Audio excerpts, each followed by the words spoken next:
professores! Estamos apresentando mais um subsídio bíblico, doutrinário e pedagógico do nosso estudo para professores de jovens. Nesta semana, nós estaremos finalizando o nosso trimestre, nosso segundo trimestre do ano de 2024.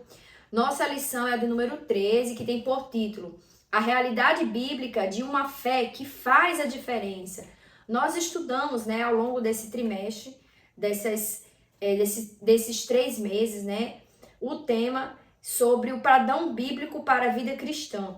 E nós vimos diversas lições que nos auxiliaram a compreender como é que se materializa a fé, o evangelho, os princípios que nós cremos através da palavra de Deus neste mundo. Então foi um momento muito importante para nós estudarmos. Nós revisitamos aqui a doutrina da salvação, nós vimos aqui os elementos do pecado, o casamento bíblico, as finanças, o trabalho, muitas orientações bíblicas para os nossos jovens.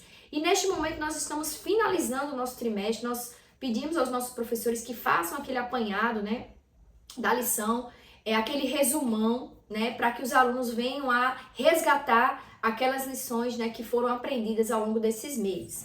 E a nossa lição tem por título A Realidade Bíblica de uma Fé que Faz a Diferença. Nosso texto principal está localizado em 1 Pedro, capítulo 2, verso 12, que nos diz o seguinte: tendo o nosso viver honesto entre os gentios, para que, naquilo que falam mal de vós, como malfeitores, glorifiquem a Deus no dia da visitação, pelas boas obras em que vos observem. Nosso resumo da lição nos diz o seguinte: Deus espera que façamos a diferença na vida do próximo, demonstrando assim o poder de uma fé genuína. Nossos objetivos principais são conscientizar de que o Evangelho nos direciona para Deus, saber que o Evangelho nos direciona para o mundo e ressaltar que o Evangelho nos direciona para a eternidade. Nós teremos a nossa leitura em classe, que é o nosso texto bíblico, que está localizado no livro de Mateus, capítulo 5, os versos do 13 ao 16. Você pode realizar essa leitura de forma alternada, de forma coletiva ou voluntária na sua sala. E nós temos 3 grandes tópicos que embasam essa lição, que são o tópico 1, o evangelho que nos direciona para Deus. 2, o evangelho que nos direciona para o mundo. E por fim, 3, o evangelho que nos direciona para a eternidade. Aqui, nós vamos ver nessa lição, de forma geral, a título de introdução, nós vamos ver que a nossa fé, o nosso evangelho é aquele que deve e que tem como fundamento, como principal objetivo, fazer a diferença neste mundo, trazer as boas novas para aqueles que estão perdidos. Então, nós temos e cremos uma fé que faz a diferença nesse mundo. E aí nós vamos entender por meio de alguns princípios de que forma isso se materializa, O autor ele inicia falando, que as temáticas que nós estudamos mostram a importância do evangelho e da palavra de Deus de quem já recebeu Jesus. Então, nós vimos aqui, como nós falamos anteriormente, temas atuais de suma relevância, para os dias de hoje, para os dias que os nossos jovens estão inseridos na sua vida secular, na sua vida profissional, nas suas vidas emocionais, seculares de uma forma geral. Então é importante que o professor faça esse resgate, o próprio autor aqui, ele indica, fazendo aí, de tudo que a gente viu sobre o casamento cristão, sobre as finanças, o trabalho, sobre a doutrina da salvação, que o pecado ele existe, como é que nós fomos redimidos por Cristo e por fim a fé, que faz a diferença. Então, de que forma o cristão, ao receber o evangelho, ao entrar no evangelho, ele pode estar no mundo sendo essa pessoa, sendo essa luz, esse sal que vai fazer a diferença neste mundo terreno.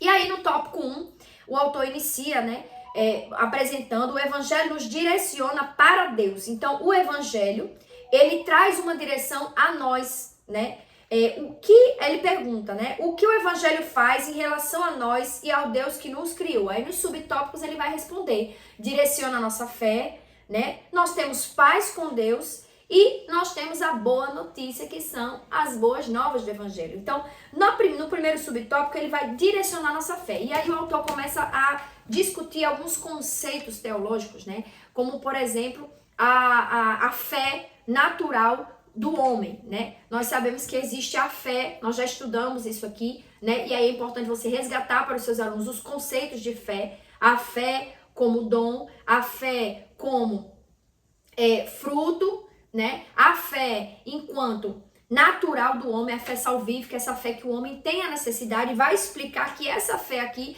é a fé natural, que todo homem nasce com ela, né? E a partir dessa fé, todo e qualquer homem, ele tem a necessidade de crer em alguma coisa, de se apegar a alguma coisa. E aí o evangelho, ele nos conduz a esse caminho, ele traz a boa nova dizendo, olha, Cristo é este caminho.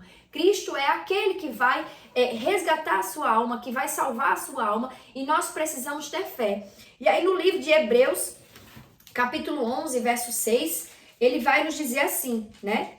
De fato, sem fé é impossível agradar a Deus, porque é necessário que aquele que se aproxima de Deus creia que ele existe e que recompensam os que o buscam. Então, nesse trecho, nós vemos a necessidade, né, da fé como este elemento que nos conduz a Deus. Então, todo homem, ele é dotado de fé, né? Ele tem a fé natural. E a partir do momento que ele aceita Cristo como seu único e suficiente Salvador, ele passa a exercer a sua fé, a exercitar de forma, né, a frutificar, de forma a buscar e reconhecer ali a realidade, né? Nós sabemos que o conceito de fé, segundo ainda Hebreus, né, ora, a fé é o firme fundamento das coisas que se esperam e a convicção de fatos que não se vê. Então, eu passo a ter a certeza de coisas que eu não estou vendo naquele momento.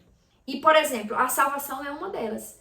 Porque eu sou salvo na pessoa de Jesus Cristo e nós temos fé em Cristo. Nós temos certeza de que iremos morar com Ele. Então, isso é fé. É um firme fundamento, é algo que nós nos fundamentamos. E aí, às vezes, ao ponto de vista humano, pode parecer que a fé ela é algo, podemos dizer assim, paradoxal para o ser humano. Como é que eu me apego e tenho certeza de algo que eu nem sei se existe? Então, a fé ela veio realmente para desafiar. E ele traz aqui, né, que é necessário eu crer, né, que ao me aproximar de Deus, eu preciso crer que Ele existe. Se eu não creio que Deus existe, como eu vou me aproximar? Como eu vou desenvolver? E aí é importante, né? Não há quem se aproxime de Deus da forma como Ele deseja e saia de mãos vazias. Então, quando nós nos aproximamos de Deus, Deus também, Ele olha para nós com olhar de misericórdia, Ele olha para nós com justificação no sangue de Cristo e Ele nos dá a salvação. No segundo tópico, ele vai trazer um ponto muito importante, que é a paz com Deus, né? E ele traz um versículo muito conhecido, né?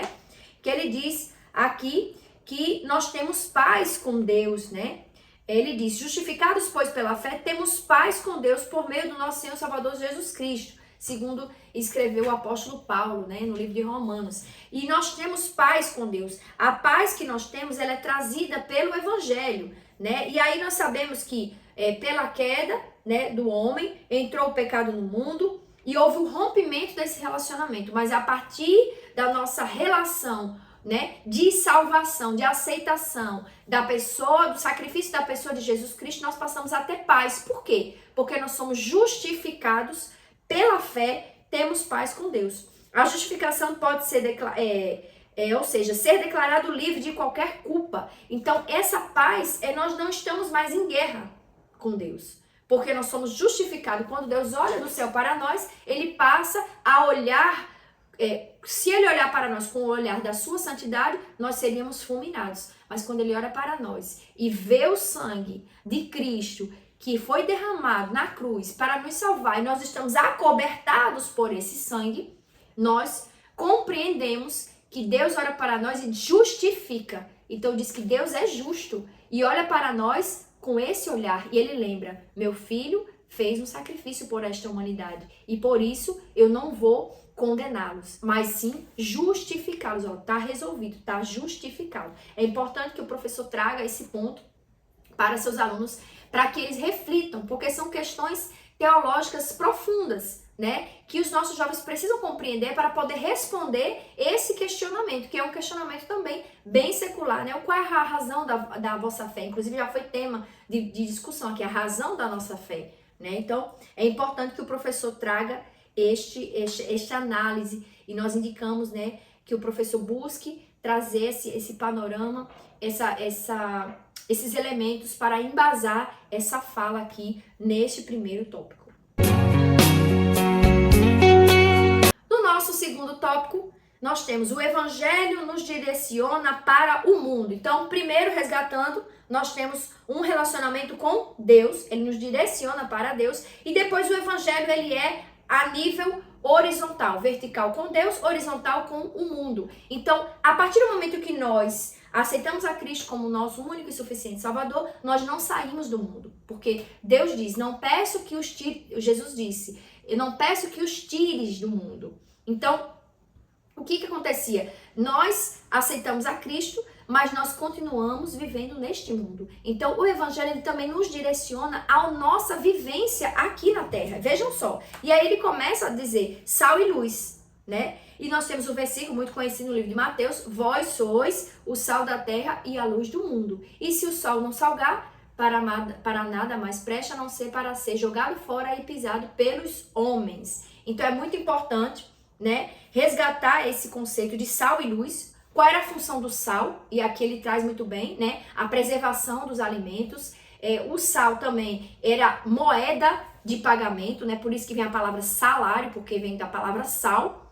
E o sal, ele tinha um grande valor, né? Um grande valor, porque ele tinha essas características. Ele era valioso porque era moeda de pagamento e ele era valioso porque ele conservava os alimentos. Então, Cristo nos comparou, ao realizar essa alegoria, ele nos comparou porque nós somos esses elementos, né? Ele traz essa visão metafórica, né, do cristão no mundo. Então, o Evangelho, ele está ali em contato com os outros, não é só com Deus. Quando nós aceitamos a Cristo, nós não saímos do mundo, nós continuamos no mundo. E aí é onde vem o desafio de realizar a diferença todos os dias da nossa vida.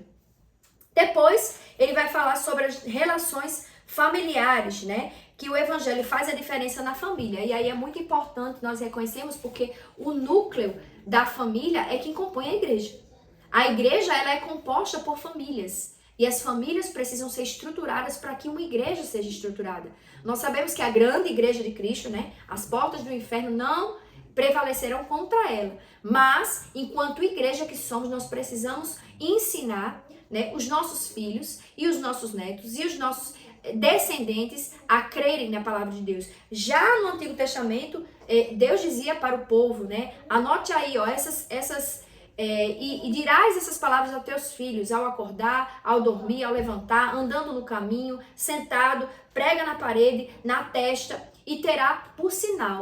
Então, o Evangelho, ele precisa ser pregado para os nossos filhos. E aí, o que nós vamos colher com isso? Né? Frutos, né? O Evangelho torna nossos filhos mais obedientes aos pais. Ainda que a tendência ao pecado se manifeste de forma contínua em todas as pessoas, torna os pais mais sensíveis e amáveis para com seus filhos. Então, há uma relação aí que é proposta pelo Evangelho. Inclusive, nós temos diversos versículos que o apóstolo Paulo, que o apóstolo Pedro traz como orientação aos pais e aos filhos. Então, quando nós passamos a aceitar Jesus Cristo, que nós obedecemos esta palavra, nós colocaremos ali a nossa vida, né, diante daquilo que nós compreendemos e abraçamos enquanto doutrina. Então, nós vamos ensinar aos nossos filhos conforme nós recebemos a orientação da palavra. E nós também, enquanto pais, vamos também observar a palavra para ajudar os nossos filhos e também cumprir aquilo que o Senhor nos diz por meio da doutrina da sua palavra. Então, é importante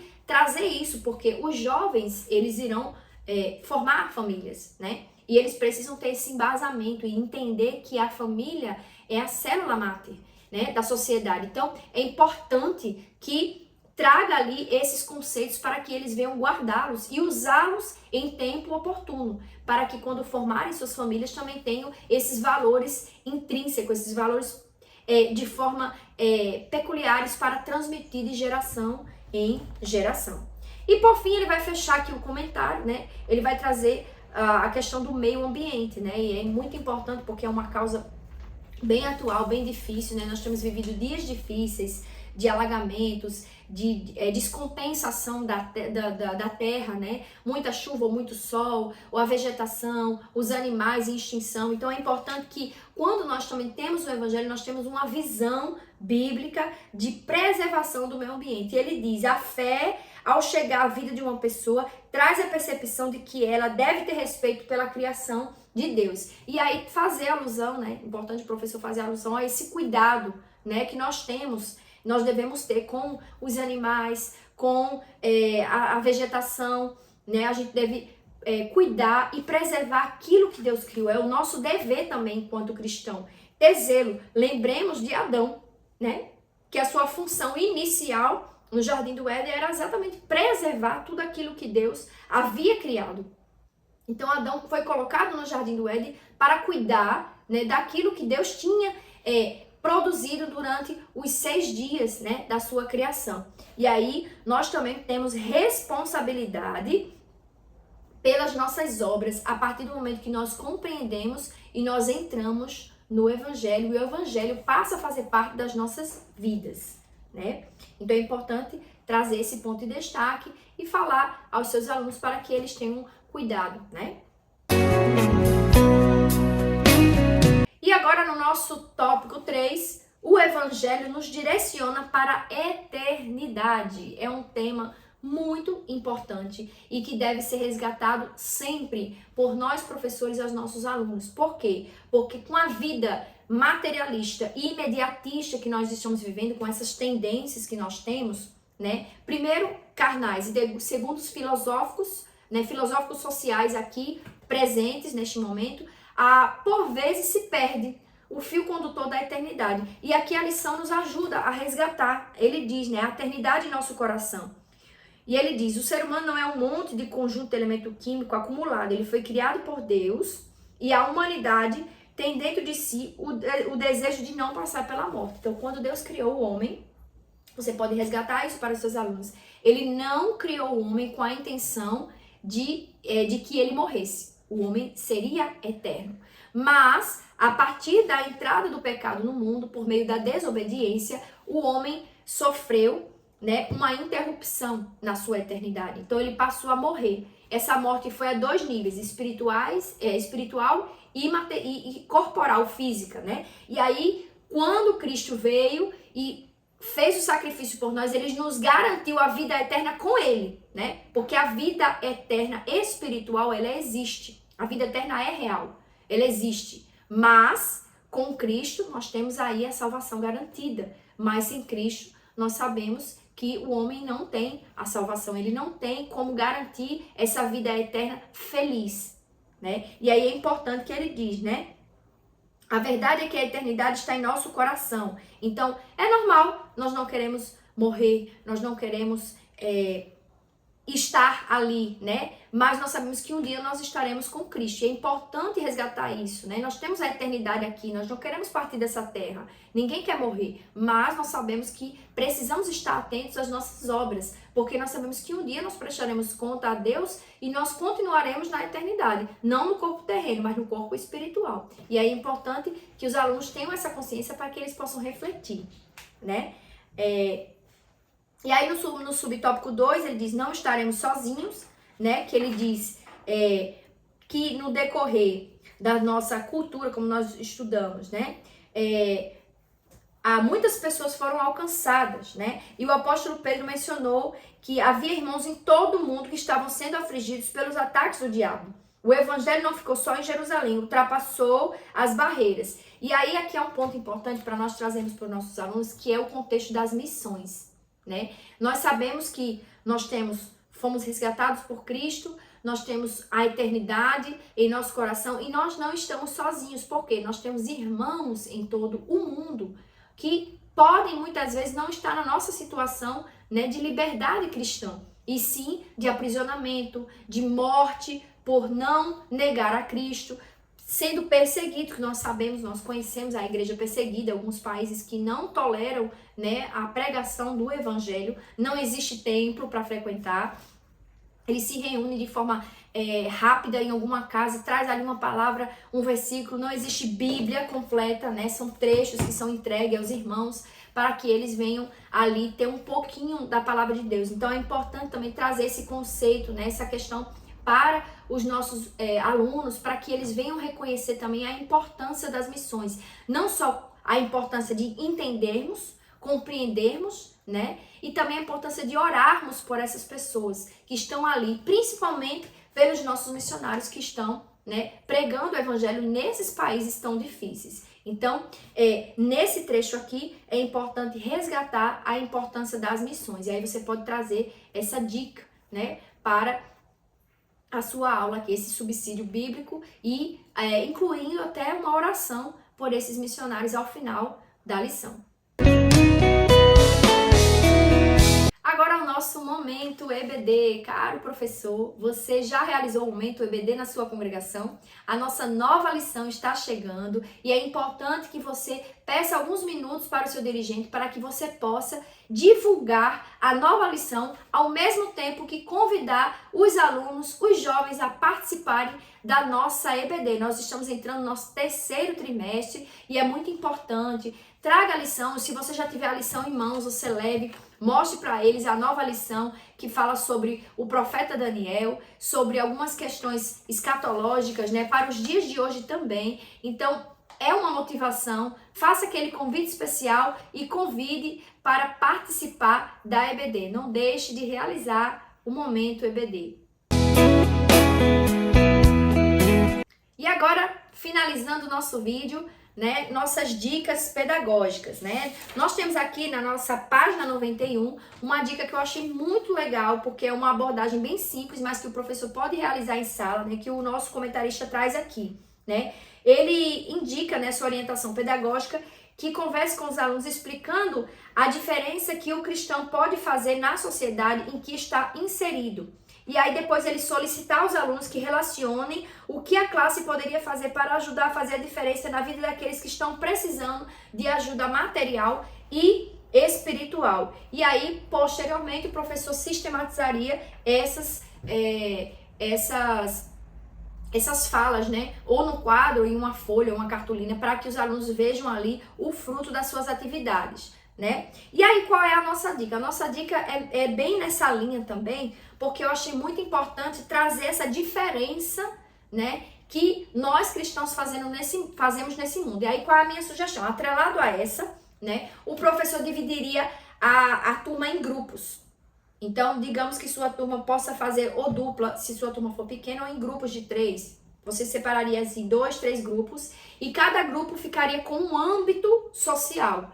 Por exemplo, no âmbito da saúde, de que forma nós cristãos poderíamos fazer a diferença? No âmbito profissional, de que forma nós cristãos podemos fazer a diferença? E pedir que cada grupo elencasse três atitudes cristãs, né, que podem fazer a diferença naquele âmbito. De que forma? Porque aí seria bem específico. Eu não estaria dizendo ideias gerais. Eu estaria trazendo ali, ó, na forma, no meio profissional, eu posso trazer a minha fé desta maneira. Aí traz um elemento de forma. Por exemplo, pregar o evangelho com um testemunho, né? Muitas pessoas, às vezes, no seu âmbito profissional não vai estar pregando, levando a palavra, abrindo, porque às vezes o ambiente não permite, mas a sua própria vida é um testemunho. Então é muito importante que o professor, né, instigue seus alunos a pensarem. E aí pode trazer o âmbito da saúde, o âmbito profissional, né, o âmbito secular mesmo. E aí o estudante vai sendo induzido a produzir esses elementos e no final cada um leria e o professor faria uma socialização fechando o trimestre, mostrando a importância do nosso padrão bíblico, né, para a vida cristã, caminhando segundo os ensinos das escrituras. Então, quanto mais nós tivermos doutrinas, subsídios, embasamentos bíblicos, mais nós teremos cristãos solidificados na palavra, jovens firmados, cristãos firmes e que terão valores para transmitir de geração em geração. Então foram essas nossas dicas bíblico-didática e pedagógica do nosso estudo para professores de jovens. Se você gostou desse vídeo, curta, compartilhe, se inscreve em nosso canal, ative as notificações, nossos vídeos vão ao ar toda semana. Que Deus abençoe a sua vida, que Deus abençoe o seu ministério e uma excelente aula no domingo.